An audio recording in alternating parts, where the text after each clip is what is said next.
Let us not forget everything that happens. It's by the will of Allah. Holy will. It's time to unite and stand, and we will be the best amongst men. It's not time to be extreme or duty unthinkable, but to stand together as one. Tune into Sunnah followers, streaming every day, various platforms. Trust me, you'll find a way. Sunnah followers,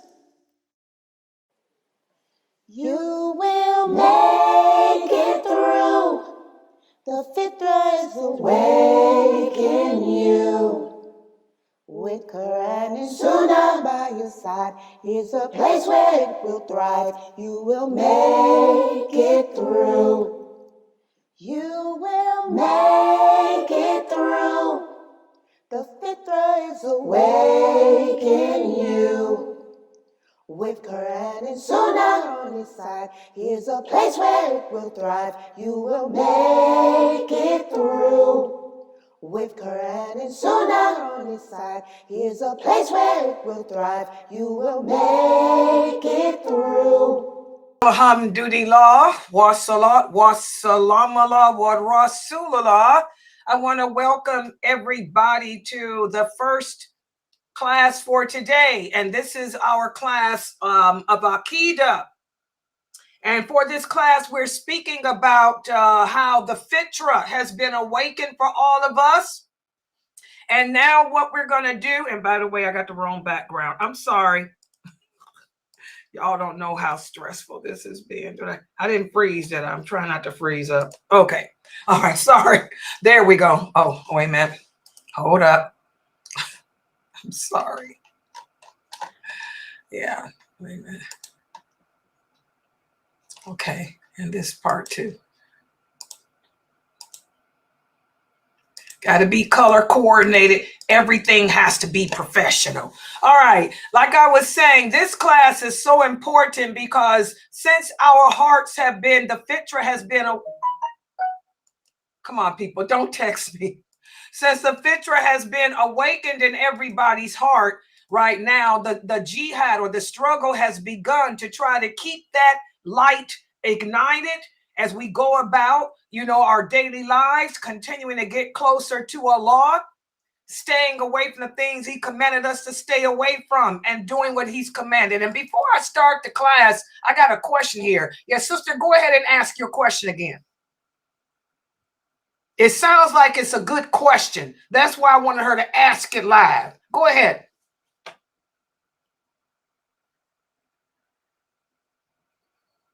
Hello? Where's the sister at? Is the person still here? Assalamualaikum, sis. Okay, walaikum salam. Go ahead. Okay, so I was having a conversation with someone about loving people unconditionally. And so, for example, you have a mom and a dad, and they're your parents, so I'll gift you to them, right? And you make a mistake or you do something wrong or whatever happens, your parents are supposed to love you unconditionally through your bad doings, your mistakes, and guide you to the correct way of doing it. And the person I was talking to was saying, no, that you're not supposed to love people through their wrongdoings and their mistakes. You're not supposed to love people unconditionally. So I just wanted to know what your take on that was. Okay, it's not my take. The question is, what does Allah teach us? And this is the Christian mentality. That's what happens a lot of times. And that's why I like this question, because it goes with this class, our topic. Oftentimes, guys, when we find ourselves living in a non-Islamic society, we end up adapting their way of looking at things, their ideology. Okay, and this is the problem with Muslims living in the West, because the Western world the Western Hemisphere, our countries are not governed by the laws and rules of Islam. In fact, our countries, most of them are governed by Christianity and Judaism, which is Zionism. Okay? And Zionism is a separation of religion and state. Okay? The Christians haven't practiced Christianity in centuries. And the Jews have not practiced Judaism in centuries. Their books have been destroyed, and their books were all replaced with the Quran. So, you know, we talk about unconditional love. For the Christians and the Jews, unconditional love means that we love our children, and we love our parents, and we love our leaders, and we love our family people, even though they do wrong. That's part of the turn the other cheek mentality that modern day Christians and Jews have. Okay? For Islam, for us Muslims, unconditional love means the opposite. Unconditional love for us means I love you unconditionally, as long as you are living your life in obedience to Allah, in obedience to the Prophet Muhammad, in obedience to our religion. But should you deviate away from obedience to Allah, from obedience to the Prophet, from obedience to this religion, then I'm going to do bara, which is distance myself. That's what unconditional love means for us, because this is how Allah defines that unconditional love. As long as you are living your life adhering to Allah's laws, staying away from what he commanded, I'll be there for you. That's called al-wala.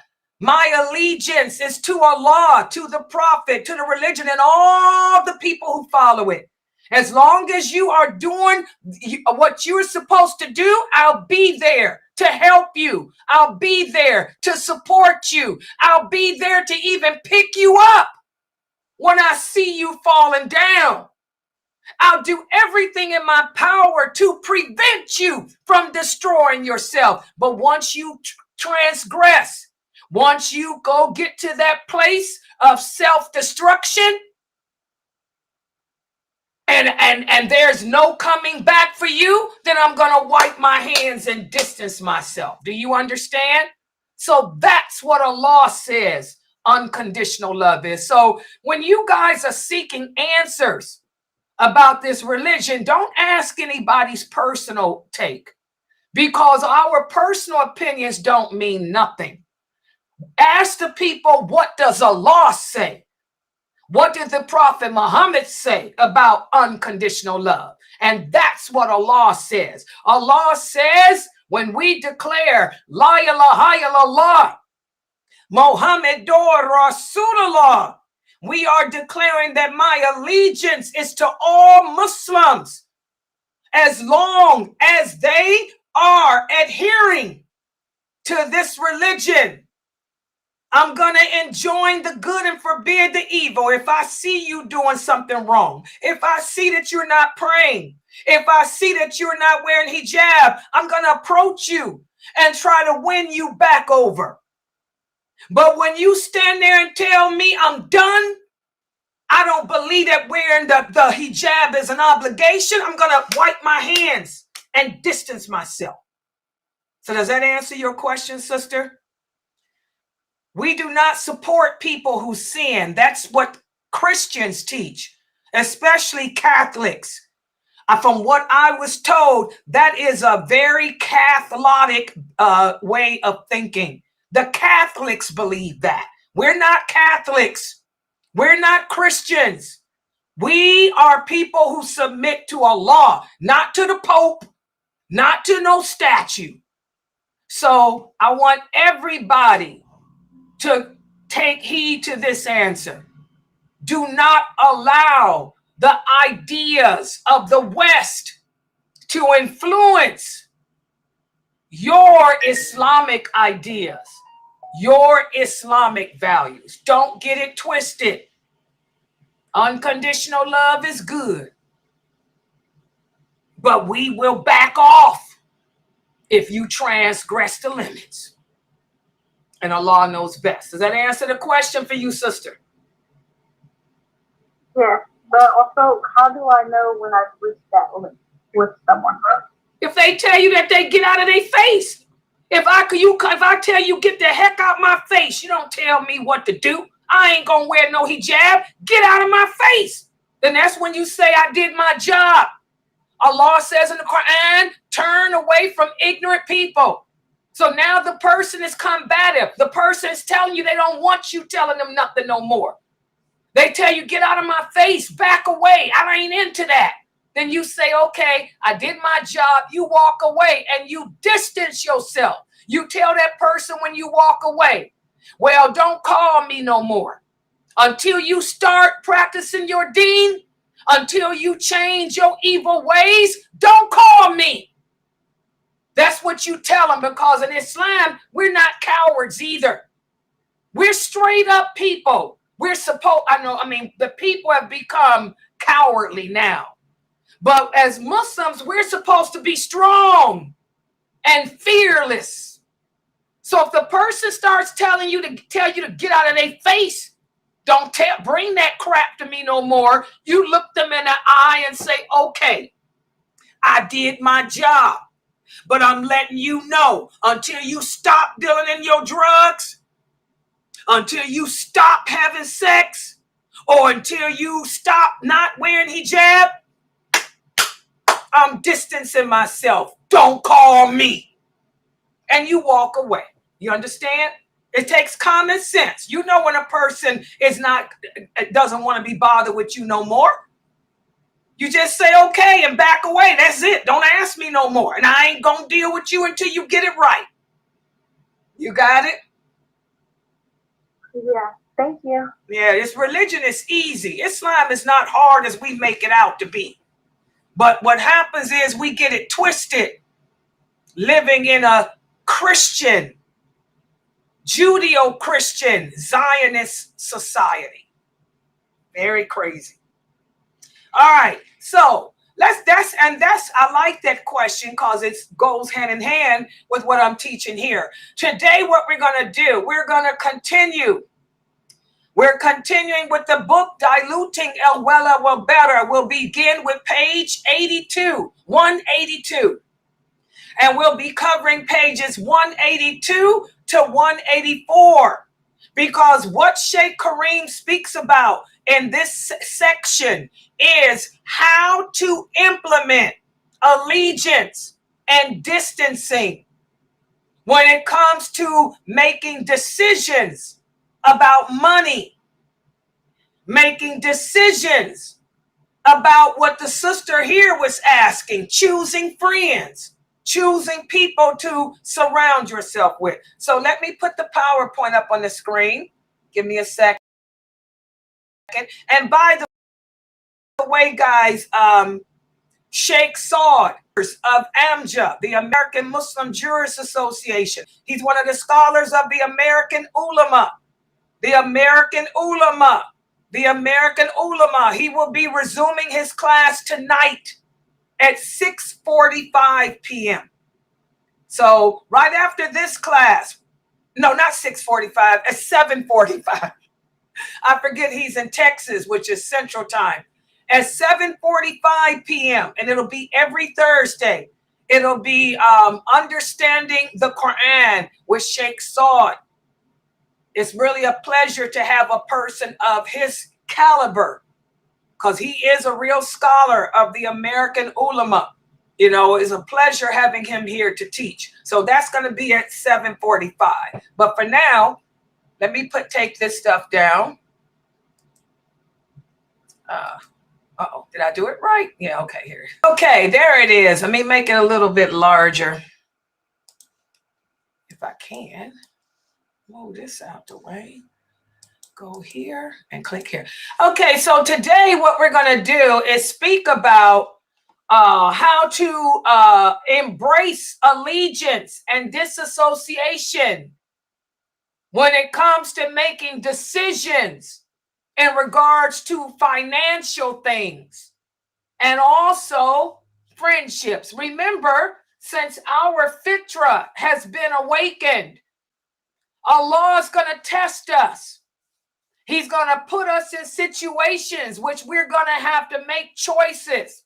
And as I discussed yesterday, Allah, this is a misconception that Muslims have. Allah does not make choices for you. He does not make choices for I either.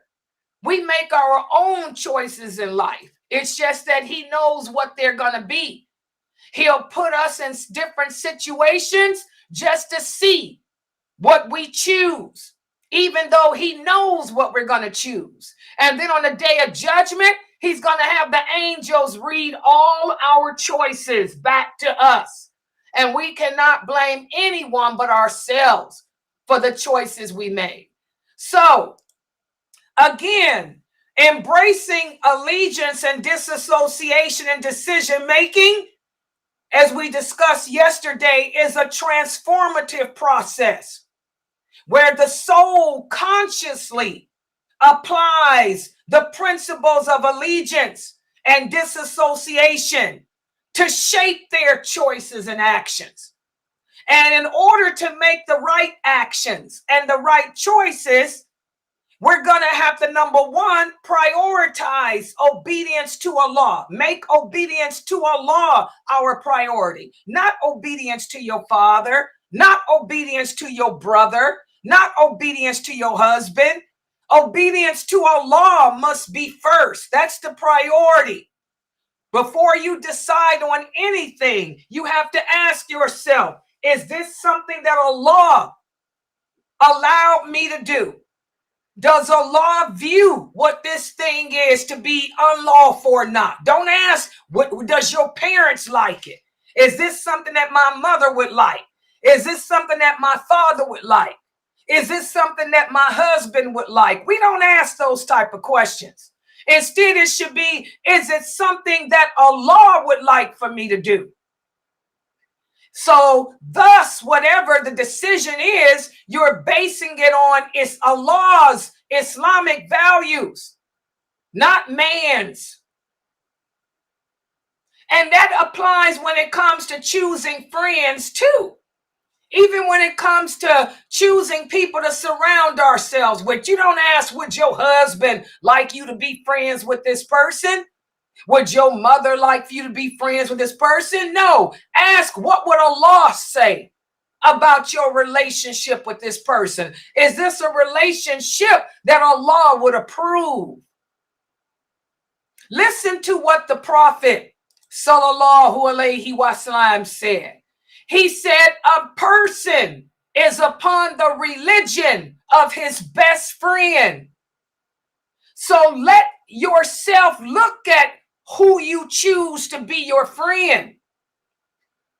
So again, when it comes to meeting people, hanging out with people, ask yourself, is this someone who Allah would approve of? A lot of you sisters are working now. How many of you have relationships off the job with kafir women? How many of you sisters are telling your personal business, your personal problems, your personal life stories to these kafir women? You think those women are going to give you advice that's of any benefit when they don't believe in the same thing you believe in? Their lifestyle is nothing like yours. You're upon their religion. You're basing your choices upon their lifestyle.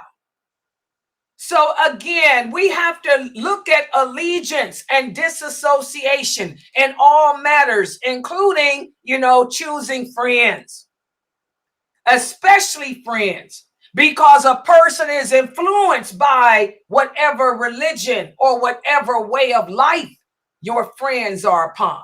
If your friends smoke marijuana, you're going to smoke marijuana too.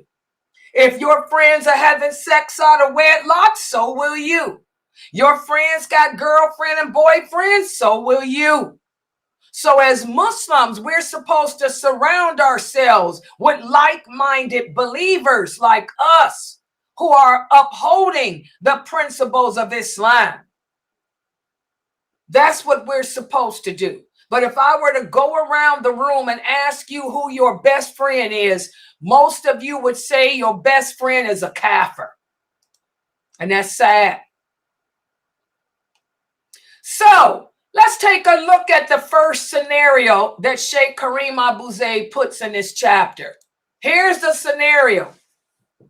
Allah says in the Quran, in the interpretation of the meaning, do not eat up one another's property unjustly by robbing or stealing or deceiving, nor give bribery to the people of authority, so that you may knowingly eat up a part of the other people's property sinfully. Here we can see that this verse is addressing financial decisions. When it comes to our financial decisions, they too should be reflective of the principles of allegiance and disassociation. As Muslims, we have to avoid receiving money from illegal sources, robbing banks, stealing, deceiving, lying just to get more money. This is all haram.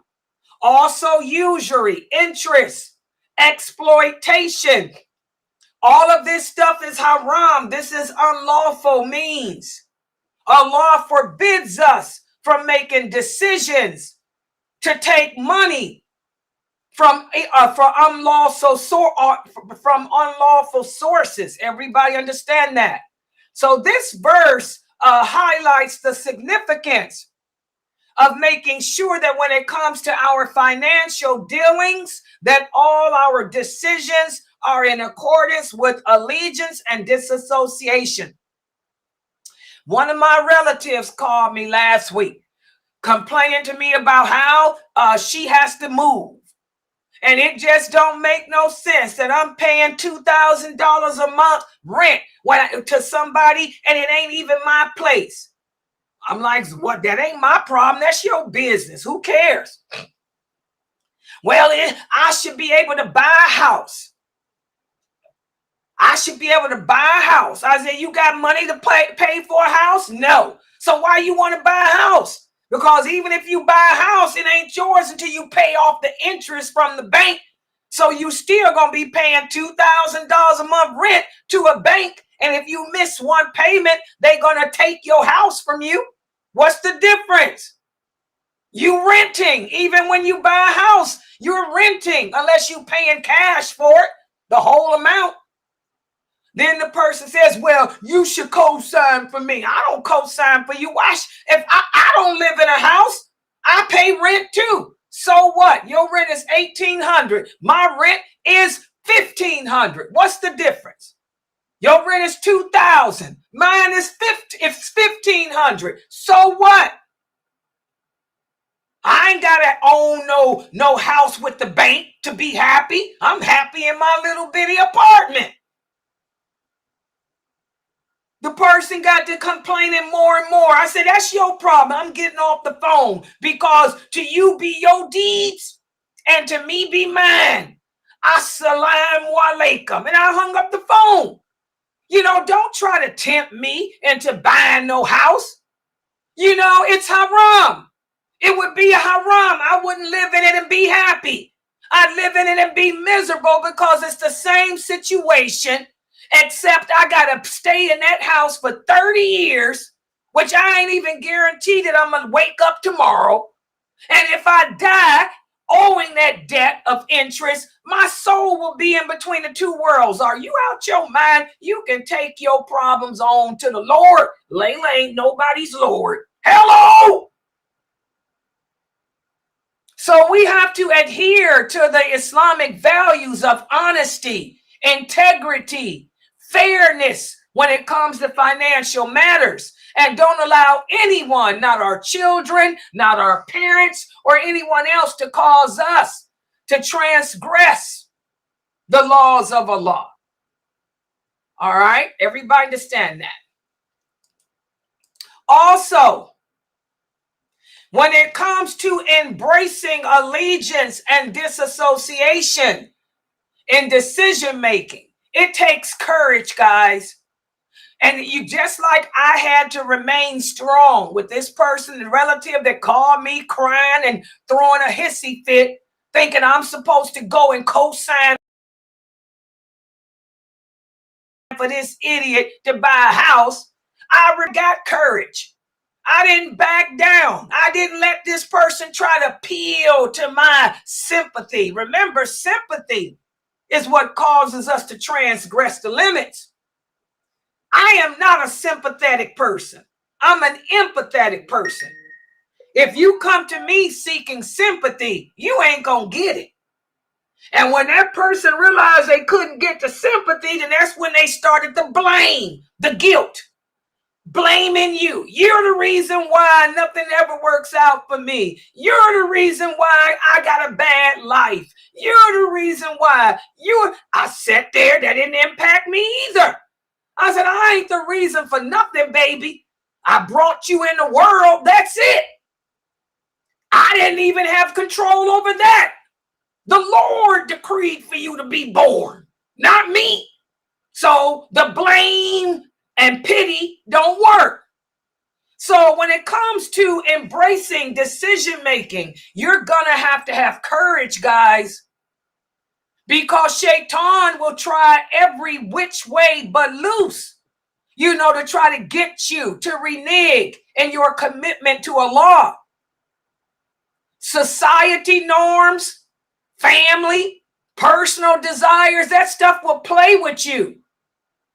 But as long as you remain strong and firm in your belief in La ilaha illallah, you'll be able to do just like I did after listening to that blame and pity story for an hour. I said, to you be your deeds, to me be mine.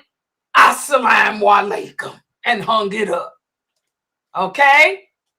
So, allegiance and disassociation in decision making empowers the soul to put Allah first and put the religion of Islam a second, and to distance yourself, even if it's your children, even if it's your parents, even if it's your husband. I'm distancing myself from all kinds of sinful behaviors.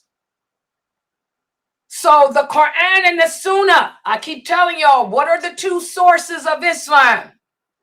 The two sources of Islam is just the Quran and Sunnah. Those are the lights that guide us. Every choice we make, every decision we make should be based on the Quran and those hadiths. That's it. Especially when it comes to financial choices. Because money is always the root of evil for us as humans. And now, the second scenario that Sheikh Kareem Abu Zayd gives is the impact of allegiance and disassociation in choosing your friends. And as we said, the Prophet sallallahu alaihi wasallam told us that we have to be very careful here. Tread very lightly here, because you're going to take on a religion of your friends. We're living in an environment where there are more non-Muslims than Muslims. So our social circles can influence our faith. They can influence our behavior and our spiritual well-being. So we have to be mindful of the company we keep and their impact on our journey towards Allah. And remember, the Quran is our guidance. The example of the Prophet Muhammad and his companions are also our examples. So we rely upon them when it comes to making the right choices. Listen to what Allah says in the interpretation of the meaning. Be patient with those who call upon their Lord in the morning and the evening, seeking his beautiful face. Here Allah is telling us to stay with those people. Keep ourselves busy and patient with those people who believe in Allah, who worship him 5 times a day, who are living their lives seeking his approval and not the approval of man. So we have to be careful who we choose to surround ourselves with. The focus should be on people who are loyal to Allah. The focus should be on people who prioritize Allah. The focus should be on people who strive to lead righteous lives. Because these are the people who will encourage us and help us in our journey towards Allah. And when it comes to choosing friends, we have to be careful how we do it. The Prophet Muhammad sallallahu alaihi wasallam taught the companions, and he taught us to look at the people's action. That's why I tell you guys, when you hear these Muslims say, you can't judge me, only Allah can judge me, that's another Christian remark. That goes in the same category of unconditional love. The Christians are the ones that yell out, you can't judge me. That's not Islam. In Islam, we're supposed to judge each other. We're obligated to judge each other. We judge our actions. We judge each other's speech. The Prophet said, look at the actions of those around you. Listen to how they talk. Are they adhering to the laws of Islam? Do their actions sync with how Allah said they should be? Does their speech reflect what Allah says it should? Do they show honesty? Do they show integrity and kindness in their actions? Do their actions show that they are committed to Allah's obligations? Do they pray? Do they give in charity? Are they seeking knowledge of Islam, or are they just seeking knowledge of the dunya? So as Muslims, I can judge you. I'm supposed to judge you, but based on your actions and what comes out of your mouth. And based on the fact that you made such a statement to me, I'm going to choose to not allow you into my circle of friends. Oh yeah. My circle of friends understand that we're supposed to judge each other's actions. So since you don't understand that, you cannot be allowed in my circle. And then you walk away. Does everybody understand? So thus, guys, it's crucial to note that allegiance and disassociation is implemented in all aspects of our lives. In worship, in interactions with each other, even in our decision making. And a question that many Muslims ask, well, what about the fact that we live in a non-Muslim environment? Do we isolate ourselves from the non-Muslims? No, we don't isolate ourselves. The Prophet lived in the environment with non-Muslims too. He didn't isolate the Muslims from them. Islam encourages positive engagement with them based on respect and understanding. When you go to work, your co-workers have your back and you got their back on the job. But once you punch out to go home, that's when you distance yourself. Everybody understand that? We deal with the non-Muslims from a distance. We work with them. We interact with them in business. but we just don't get close to them to the point where we're taking them as intimate friends. And we also don't support them in their sinful actions either. So, subhanAllah, this is what I wanted to cover today.